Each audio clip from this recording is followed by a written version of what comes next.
मुंबई की एक आलीशान गगनचुंबी इमारत और उसकी 25वीं मंजिल। ये सुनने में बहुत शानदार लगता है ना? लेकिन आज जिस घटना का हम विश्लेषण करने वाले हैं वो सिर्फ एक डरावनी कहानी नहीं है। इसके पीछे एक बेहद दर्दनाक और रुला देने वाली त्रासदी छिपी है। आज हम उस रात के खौफ और उन दीवारों के बीच कैद काले सच को गहराई से समझेंगे। ये सिर्फ एक भूतिया किस्सा नहीं है, बल्कि उस दर्द को महसूस करने का प्रयास है जो आज भी वहां मंडरा रहा है। तो चलिए सीधे उस रात में चलते हैं। शुभम, तू सोया नहीं अभी तक? सुनने में बिल्कुल आम सी बात लगती है।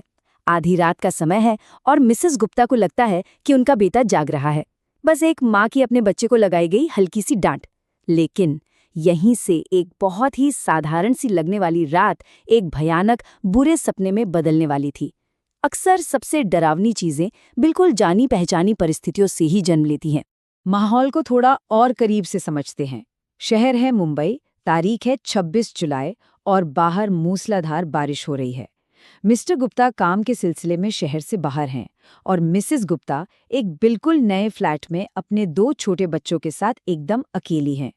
बाहर का खराब मौसम, तेज बारिश और एक अनजान नया घर, सच कहें तो किसी की भी बेचैनी बढ़ाने के लिए इतना ही काफी था। भाग 1, भारी बारिश और भयानक अकेलापन। अकेलेपन का असली खौफ क्या होता है? ये सिर्फ अकेले होने के बारे में नहीं है, ये उस बेबसी के बारे में है जब इंसान चाहकर भी किसी को मदद के लिए पुकार नहीं सकता। जब मिसेस गुप्ता को पहली बार एहसास हुआ कि घर में कुछ अजीब है, तो उनका पहला रिएक्शन था पति को फोन करना। लेकिन उस दहशत के लेवल का अंदाजा लगाना भी मुश्किल है जब उन्हें पता चला कि फोन में कोई नेटवर्क ही नहीं है।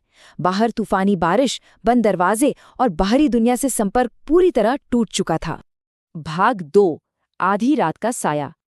और ये टाइमलाइन बहुत ही शानदार तरीके से दिखाती है कि कैसे महज 15 मिनट के अंदर एक सुरक्षित घर खौफनाक पिंजरे में बदल गया। रात 1 बजे लिविंग रूम में आवाज होना, 1:05 ये एहसास होना कि वो परछाई उनका बेटा शुभम नहीं बल्कि 18-19 साल का एक अजनबी लड़का है जो अजीबोगरीब हरकतें कर रहा है। 1:10 उस लड़के को बच्चों की अलमारी में छिपे हुए पाना और फिर 1:15 पर दरवाजे पर जोरदार दस्तक और एक बूढ़ी औरत का हाथ में फावड़ा लिए खड़े होना। मतलब सोचने या समझने का 1 सेकंड का भी मौका नहीं मिला। उस पल की घबराहट को इन शब्दों में साफ महसूस किया जा सकता है।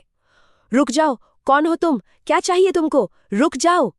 जब वो बूढ़ी औरत हाथ में फावड़ा लिए जबरदस्ती घर में घुसी तो वो सीधे बच्चों के कमरे की तरफ भागी। ये चीख एक माँ की बेबसी थी। और फिर उस औरत के अंदर घुसते ही बच्चों के कमरे का दरवाजा इतनी जोर से बंद हुआ कि किसी भी की रूह कांप जाए।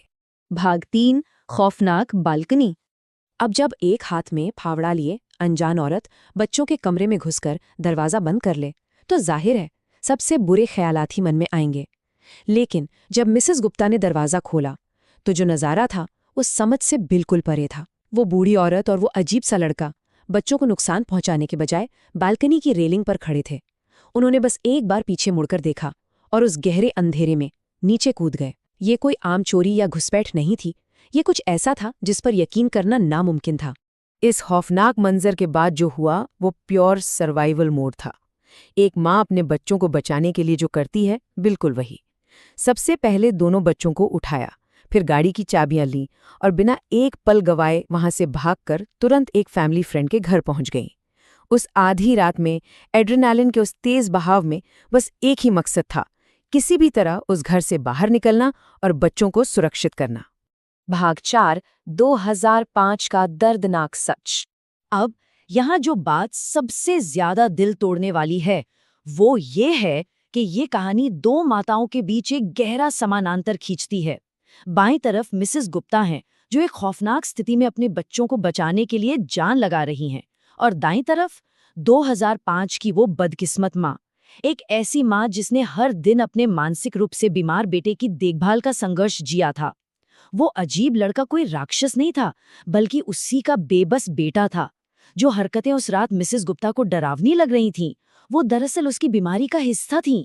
ये जिन्हें हम राक्षस समझ रहे थे असल में एक बहुत ही दुखद अंत का शिकार हुए 2 बेबस इंसान थे। और अब इस नंबर पर गौर करते हैं, 25। ये सिर्फ एक मंजिल का नंबर नहीं है। पड़ताल करने पर एक रोंगटे खड़े कर देने वाला सच सामने आया। 26 जुलाई 2005 को, जब इस बिल्डिंग का कंस्ट्रक्शन चल रहा था। तब वो माँ और उसका मानसिक रूप से बीमार बेटा इसी 25वीं मंजिल से नीचे गिरकर मर गए थे। वही तारीख, वही 25वीं मंजिल।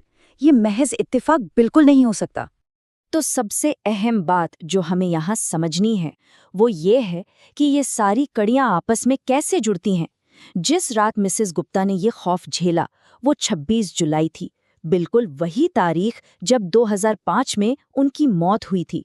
उस लड़के का बच्चों जैसा व्यवहार उसके मानसिक रूप से बीमार होने का सीधा संकेत था, और उनका बालकनी से कूदना, ऐसा लगता है जैसे वो जिंदा लोगों को उस भयानक पल का गवाह बनाना चाहते थे जो उन्होंने अपनी जिंदगी के आखिरी पलों में महसूस किया था।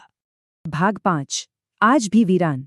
इस दर्दनाक इतिहास का नतीजा ये हुआ कि मुंबई की उस आलीशान बिल्डिंग का वो लग्जरी फ्लैट आज तक पूरी तरह से खाली पड़ा है। इस घटना के बारे में सुनने के बाद किसी की भी वहां रहने की हिम्मत नहीं होती। एक आलीशान घर जिसे परिवार की हंसी खुशी से भरा होना चाहिए था, आज एक खौफनाक और दुखद याद का स्थायी स्मारक बनकर रह गया है। और अब हम इस सवाल के साथ इस विश्लेषण को खत्म करते हैं। क्या वो फ्लैट सच में खाली है, या उस बंद दरवाजे के पीछे आज भी एक दुखी माँ और उसका बेबस बेटा अपनी कहानी सुनाने के लिए किसी का इंतजार कर रहे हैं? क्या कोई कभी उस फ्लैट के अंदर कदम रखने की हिम्मत करेगा? ये वाकई सोचने वाली बात है ना? खैर, इस गहराई से किए गए विश्लेषण में हमारे साथ जुड़ने के लिए बहुत बहुत धन्यवाद।